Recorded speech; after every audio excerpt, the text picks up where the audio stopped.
గుల్బర్గా జిల్లా చించోలి తాలూకా బోనస్పూర్లో శ్రీ విఠల్ మహారాజు 17వ వార్షికోత్సవ సందర్భంగా గోపాల్ మహారాజ్ ఆధ్వర్యంలో మొదటి రోజు హోమము మరియు భజన కార్యక్రమము, రెండవ రోజు శివలింగాభిషేకము, హోమము, భజనలు, పల్లకి సేవ, బోనాలు, బంజారా నృత్య ప్రదర్శన, అన్నదాన కార్యక్రమము నిర్వహించడం జరిగింది.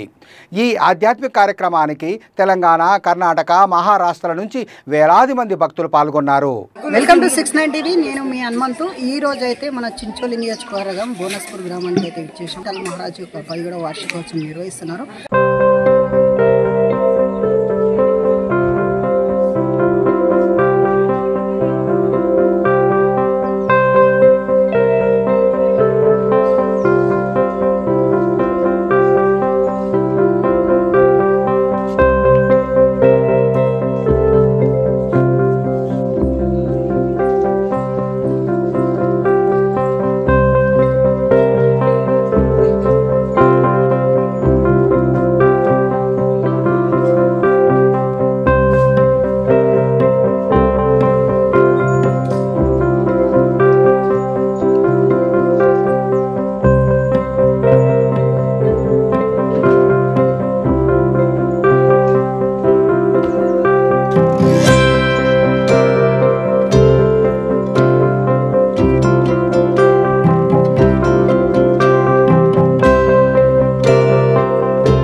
లోపలికెళ్ళి శివుని దర్శనం అయితే చేసుకుందాం.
భక్తులతోనైతే మాట్లాడి తెలుసుకున్నాం. ఇక్కడ మనం ప్రస్తుతానికైతే మనతో ఉన్నారు, వారితో మాట్లాడుకుందాం. అన్న మీ పేరు?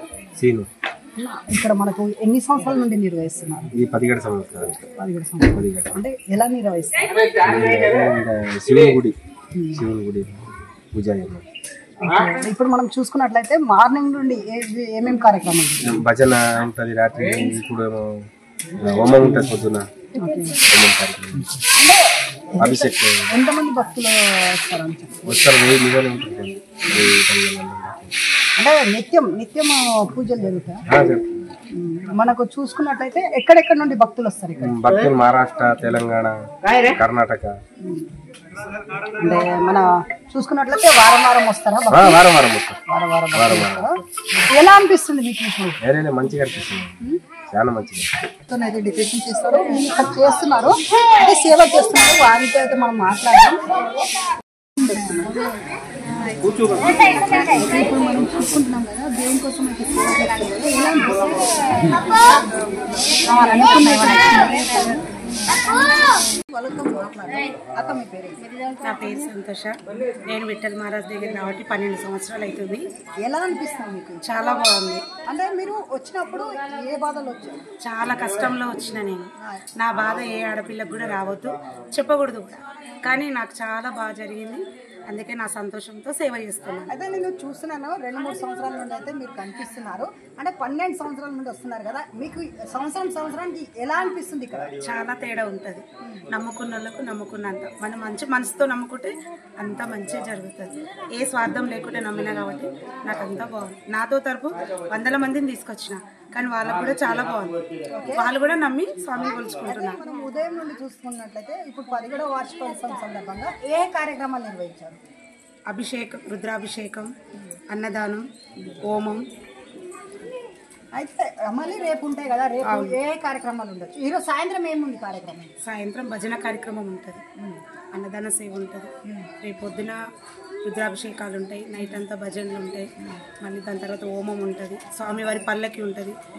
ఊరు నుండి, గ్రామం నుండి బోనాలు తీసుకొస్తారు, పల్లక సేవ ఉంటుంది, అన్నదాన కార్యక్రమం ఉంటుంది. అందరూ ఇప్పుడు మనం చూసుకున్నట్లయితే గత సంవత్సరంలో అయితే మనకు 10,000 నుండి 20,000 మంది భక్తులు వచ్చారు. ఈ రోజు చూసుకుంటే అయితే వాతావరణం అనుకూలంగా లేక కొంత ప్రజలు అయితే తగ్గే అవకాశాలు ఉన్నాయి. అయితే రేపు పెరిగే అవకాశాలు ఏమైనా ఉన్నాయి? ఖచ్చితంగా స్వామివారి మీద అంత నమ్మకం నాకు. అంటే ఇప్పుడు మనం చూసుకున్నారు కదా, పొద్దున అయితే యజ్ఞం జరిగింది కదా, ఎలా అనిపించింది మీ యజ్ఞంలో పాల్గొనడం వల్ల? చాలా బాగుంది. లాస్ట్ మూమెంట్లో వచ్చినా కానీ అదొక సంతోషం ఉంది నాకు. ఎక్కడి నుండి వచ్చారు? హైదరాబాద్ నుంచి. ఆలయం పాలన 5 సంవత్సరాలు వస్తుంది. నేను 15 సంవత్సరాల నుంచి వస్తాను. ఎలా అనిపిస్తుంది? బాగుంది. అంటే గత సంవత్సరానికి ఈ సంవత్సరానికి తేడా మాకు చాలా మంచిగా ఉంది.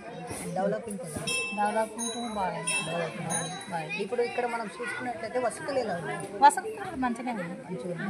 ఇప్పుడు మీరు సేవ చేస్తారు కదా, ఎన్ని సంవత్సరాల నుండి సేవ చేస్తున్నారు? అంటే నేను ఇప్పుడు ఇక్కడికి వచ్చిన నుంచి అయితే బాగానే సేవ చేసుకుంటూ వెళ్తూనే ఉన్నాను. ఈ మధ్యలో కొంచెం రాలేకుంటే కారణం దగ్గర కొంచెం ఒంట్లో బాగాలేకుంటే అట్లా రాలేకుంటే మళ్ళీ 2 సంవత్సరాల నుంచి మళ్ళీ వస్తున్నాను. అంటే మనం ఈరోజు చూసుకుంటున్నాం కదా 17వ వార్షికోత్సవం సందర్భంగా ఏ కార్యక్రమాలు జరిగినాయి ఇప్పటివరకు?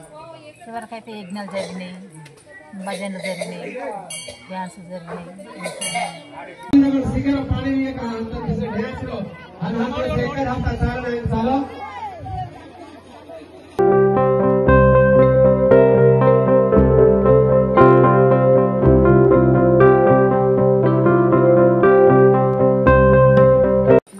మీరు ఇప్పుడు ప్రతి సంవత్సరం వస్తున్నారు కదా, అదే మనం గత సంవత్సరానికి ఈ సంవత్సరానికి అప్పటికి ఇప్పటికి చాలా తేడా అయింది. అంటే